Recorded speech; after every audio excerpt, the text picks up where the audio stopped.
दिल्ली की सड़कों पे चल रहे आंदोलन के बारे में हित रखने वाले सभी देश विदेश में बैठे सभी भाइयों को मैं इस बात की बधाई देनी चाहता हूं कि आपका सबका बड़ा सहयोग रहा है कि जब हम पश्चिमी बंगाल में इलेक्शन चल रहा था, बीजेपी के बड़े बड़े नेताओं की रैलियां चल रही थी वहाँ पे, तो उस समय आप सबकी प्रेरणा के सदका, आप सबका कहने पे हम यहाँ से किसान मोर्चे के नेता भी वहाँ पे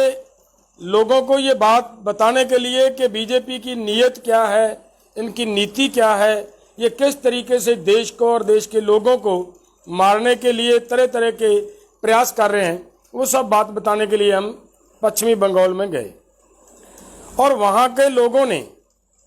जिस तरीके से किसानों की बात मानी, इसके लिए मैं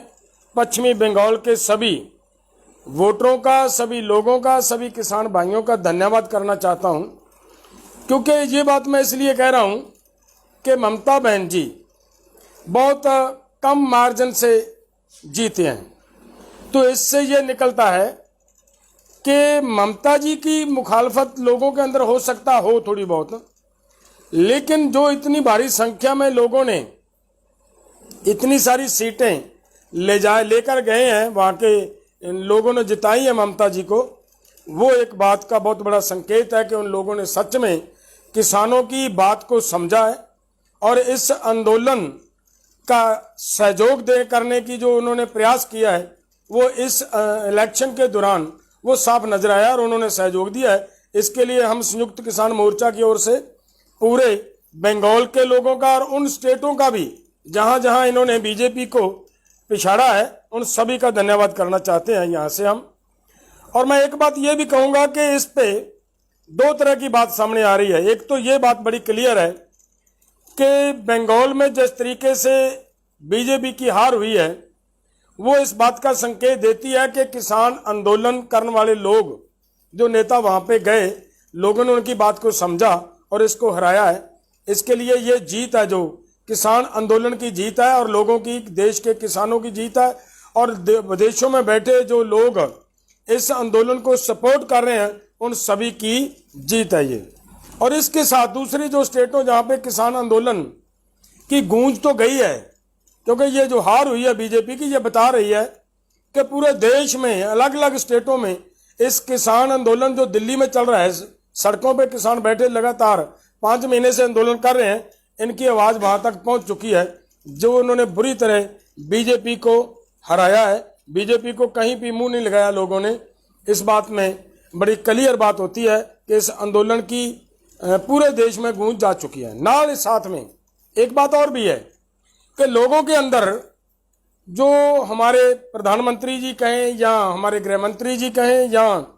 बीजेपी की सरकार की बात करें, तो इनका जो लगातार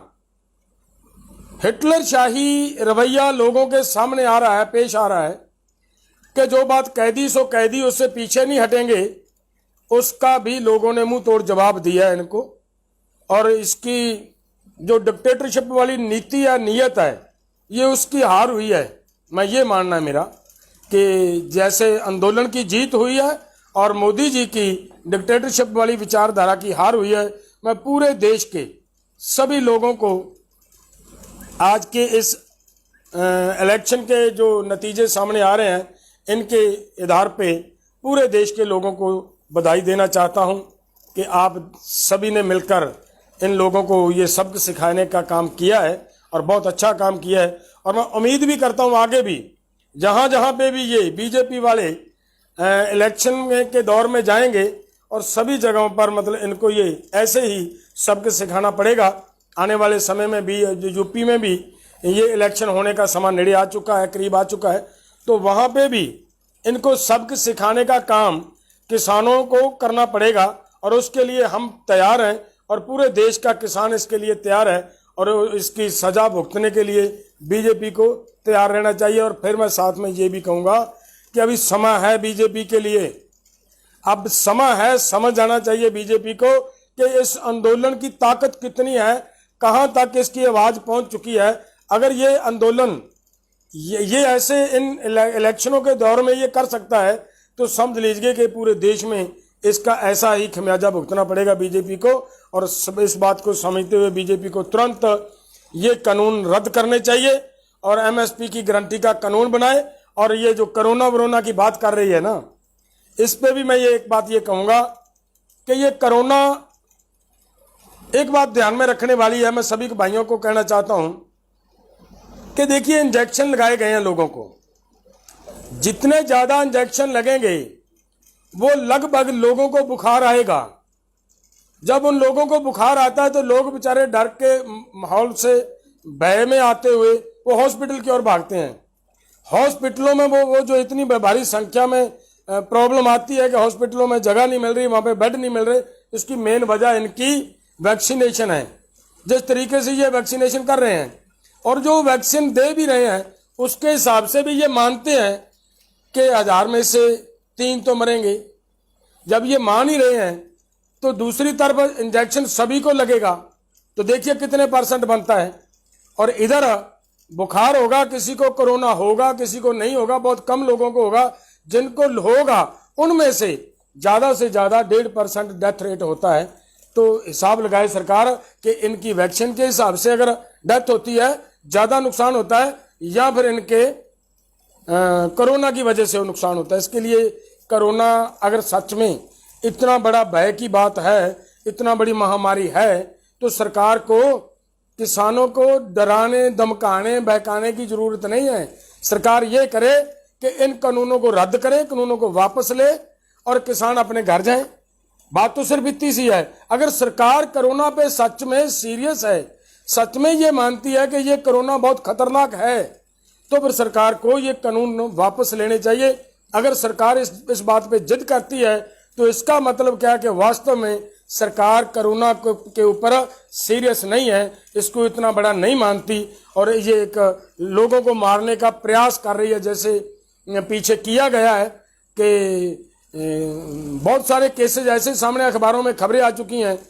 कि ऑक्सीजन की कमी की वजह से डेथ हो रही हैं। ये सरकार की जिम्मेदारी थी ना। अगर हर हॉस्पिटल में, हर जगह पे मतलब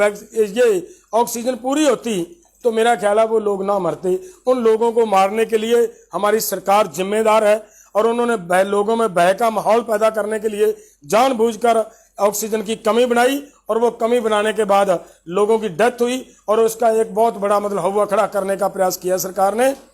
और मैं फिर ये कहूँ कि अगर सरकार सच में कोरोना से लोगों को बचाना चाहती है, सच में किसानों के लिए उनके अंदर कोई हमदर्दी है, तो दूसरी बात साथ में कि वे खमियाजा भुगतने से भी संभल कर सरकार को ये कानून रद्द कर देने चाहिए और ताकि किसान